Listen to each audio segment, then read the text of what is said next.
How do you push corruption in Last Epoch?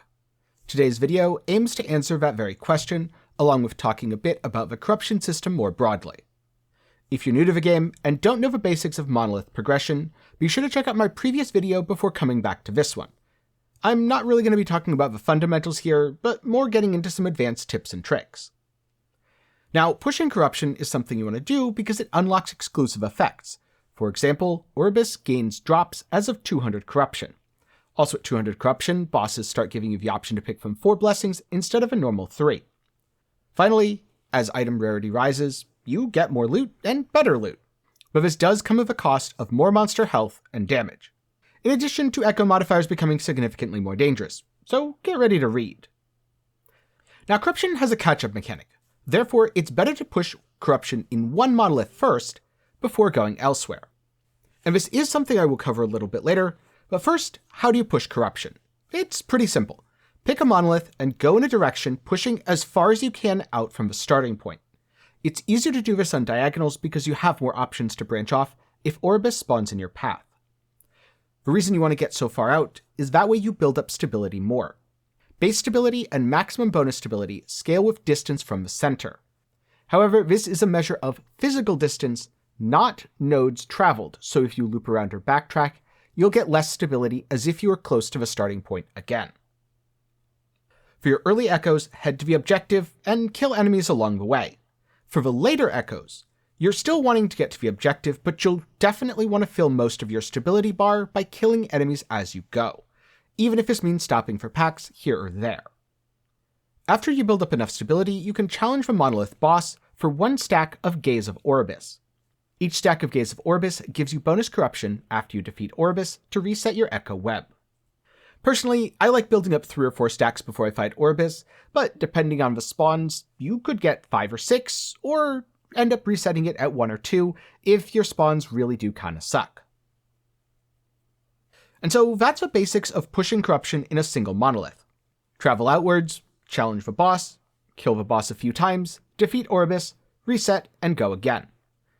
If at any point you happen to get good rewards such as exalted items or a node to target farm uniques, by all means do take a detour, since upgrades for your build are always welcome and will make the process easier. Speaking of loots, upgrades, and builds in general, if you're curious about what I'm playing, be sure to get subscribed so you don't miss my upcoming video on that. But now that we've covered the basics of corruption, and why you might want it in the first place, how does the catch-up mechanic work?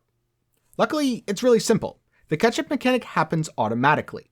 When one monolith has significantly higher corruption than another, you gain a portion of that corruption as bonus corruption whenever you defeat a corruption-granting Orbis, which I know is a little bit of word salad. So to explain, when Orbis spawns very near to the start of a monolith, he actually reduces your total corruption. This is because you can't automatically reduce corruption. So if you keep pushing and pushing and pushing to the point where your build fails, you'll need to defeat a shade of Orbis to lower it so that you can get back to farming efficiently. But when you're using Orbis to lower a zone's corruption, you won't get any bonuses. However, if you are trying to raise it, even if Orbis only grants 1 corruption, he will start to grant a bonus proportional to the amount of corruption you have in your highest monolith. Here's where things get interesting though. Like with building up corruption in the first place, the farther out you go, the more bonus corruption Orbis grants. So in this example, Orbis granted around 49 corruption initially, but as I traveled further and further out, he ended up giving me a whopping 128 corruption. So I then killed the boss, something which was a really easy task, since this is a 100 corruption Orbis, and my build's clearly capable of taking things on around 300 corruption. I'd gone a fair way out, so I was getting corruption from that. I had 128 bonus corruption, along with 2 stacks of Gaze of Orbis. All this combined to take me from 100 corruption to 262 corruption in a single boss fight. That is a massive amount of immediate progression for the monolith. And now I could do it again, pushing out in the same way, and very quickly I'd be back up to the limit for my highest monolith, which happens to be 315 for the example in this video. After defeating Orbis a few times, you'll definitely be at your prior corruption, and in most cases you should pass it very easily. Again, the farther you push out, the faster this process will happen, and it's especially important to push out to take advantage of those big bonuses. Now, if a monolith is ever too difficult for your build, killing Orbis near the start reduces your corruption.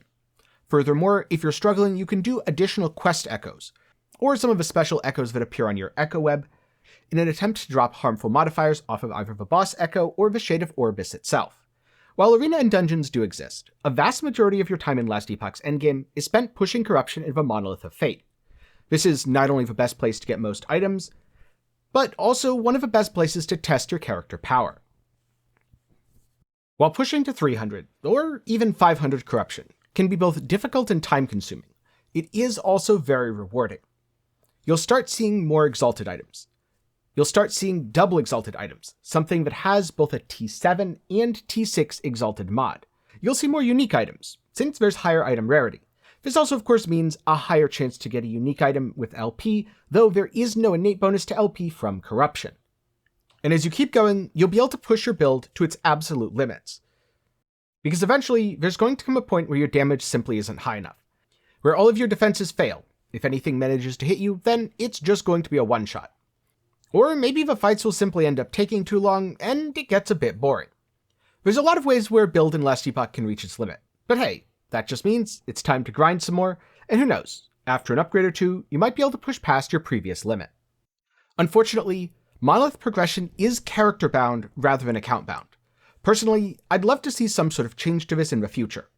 Yes, this does open up some potential issues where, for example, a newly leveled character can't take on the 2,000 corruption gigabosses that you ended up creating out of every single enemy.